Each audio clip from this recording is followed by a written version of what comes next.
कहानी सफ़र की आखिरी मंजिल। अब्तदा ये कहानी एक आम से आदमी सादिक की है जो कराची की एक पुरानी बस्ती में रहता था। सादिक की उम्र 50 बरस थी। लंबा दबला और चेहरे पर वक्त के निशानात, मगर आंखों में मेहनत और इज्जत की झलक नमाया। वो एक ट्रक ड्राइवर था। उसके दिन और रात का ज़्यादा हिस्सा सड़कों पर गुजरता। कभी कराची से लाहौर का सफ़र, कभी कोयटा से पेशावर। गर्द आलूद रास्ते, खतरनाक पहाड़ी कटान, बर्फबारी, बारिशें, ट्रैफिक जाम, ये सब उसकी ज़िंदगी का हिस्सा थे। सादिक कहता था, ड्राइवर की ज़िंदगी आसान नहीं, मगर मैं खुश हूँ कि हलाल कमाता हूँ और अपने बच्चों को इज्जत की रोज़ी खुलाता हूँ। गरबत और ख्वाब। सादिक के घर में गरबत थी। बीवी सलाई कढ़ाई करके थोड़ा सा हाथ बटाती और उसके 3 बच्चे स्कूल जाते। सादिक का ख्वाब ये था कि उसका बेटा इंजीनियर बने और बेटियां उस्ताद। वो चाहता था कि उनके हाथ कभी ट्रक के स्टीयरिंग पर न पड़ें, बल्कि किताबों और कलम पर पड़ें। अक्सर रात को जब वो तवील सफ़र के बाद घर आता, तो बच्चों के सूते चेहरों को देखता और दिल ही दिल में दुआएं करता, या अल्लाह, मेरे बच्चों की किस्मत मेरी तरह सड़कों की धूल में न लिखना, उनके लिए रोशनी भरे रास्ते बना देना। हादसा नंबर एक बार सादिक लाहौर से कराची सामान ले जा रहा था। रात का वक्त, बारिश हो रही थी। अचानक सामने एक कार फिसल गई। अगर सादिक ब्रेक लगाता तो ट्रक उलट सकता था, मगर उसने होशमंदी से ट्रक को दूसरी तरफ मोड़ा और खुद जख्मी हो गया। कार के अंदर एक खानदान था, मियाँ, बीवी और 2 बच्चे। वो सब सलामत बच गए।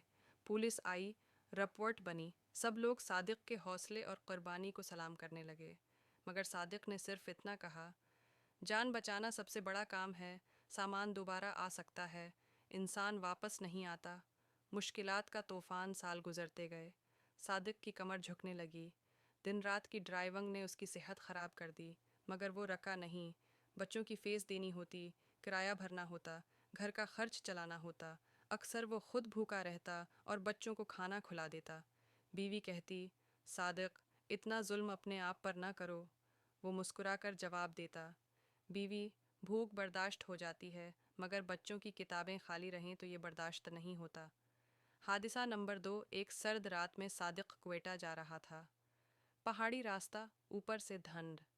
सामने अचानक एक बस खराब होकर खड़ी थी, जिसमें दर्जनों मुसाफिर थे। सादिक ने बुरुख्त ब्रेक लगाए, मगर ट्रक बस से जा टकराया। खुशकिस्मती से कोई मुसाफिर शदीद जख्मी न हुआ, मगर सादिक का कुंधा और टांग टूट गई। महीनों बस्तर पर रहा। इस दौरान घर का खर्च रख गया। बीवी ने सिलाई मशीन दिन रात चलाई, मोहल्ले वालों ने भी मदद की। बच्चे बाप के पास बैठकर कहते, आबा, आप दोबारा ट्रक न चलाना, हम पढ़ लिख कर आपके लिए सब कुछ करेंगे। सादिक की आंखें भर आते, मगर वो जानता था कि ये सफ़र अभी ख़त्म नहीं हुआ। सफ़र का आखिरी मरहिला कुछ साल बाद। सादिक का बड़ा बेटा इंजीनियर बन गया, बेटी टीचर बन गई। अब घर में खुशियाँ आने लगीं, लेकिन सादिक की सेहत मज़ीद ख़राब हो गई थी। सांस फूलने लगती, कमर का दर्द बढ़ता, मगर वो कहता, जब तक ज़िंदगी है मैं अपनी स्ट्रिंग नहीं छोड़ूंगा, ये स्ट्रिंग मेरी पहचान है। एक दिन उसे एक लंबा सफ़र मिला, कराची से पेशावर तक का। बेटे ने कहा, आबा, आप मत जाएं, सेहत ठीक नहीं है। मगर सादिक ने ज़िद की, ये मेरा आखिरी सफ़र होगा, उसके बाद स्टीयरिंग तुम्हारे हाथ, मगर इंजीनियर की गाड़ी का, ट्रक का नहीं। आखिरी हादसा रास्ते में। सादिक का दिल अचानक बंद होने लगा। इसने ट्रक को सड़क किनारे रोकने की कोशिश की, मगर हाथ कांपने लगे। सामने एक वैन आ रही थी जिसमें स्कूल के बच्चे थे। अगर ट्रक बेकाबू होता तो दर्जनों जाने खतरे में पड़ जाते। सादिक ने आखिरी हिम्मत जमा की, ट्रक को खाई की तरफ मोड़ दिया।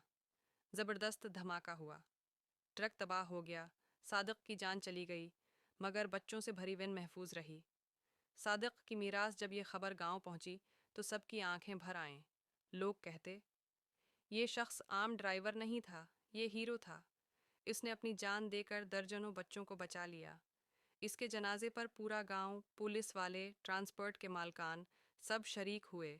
बच्चे जिन्हें उसने बचाया था फूल लेकर आए और कहा, चाचा सादिक हमारी ज़िंदगी के हीरो हैं।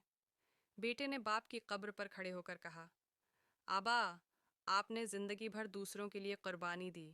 मैं वादा करता हूँ कि आपका ख्वाब पूरा करूँगा। आपने हमें इज्जत दी, हम आपका नाम रोशन करेंगे।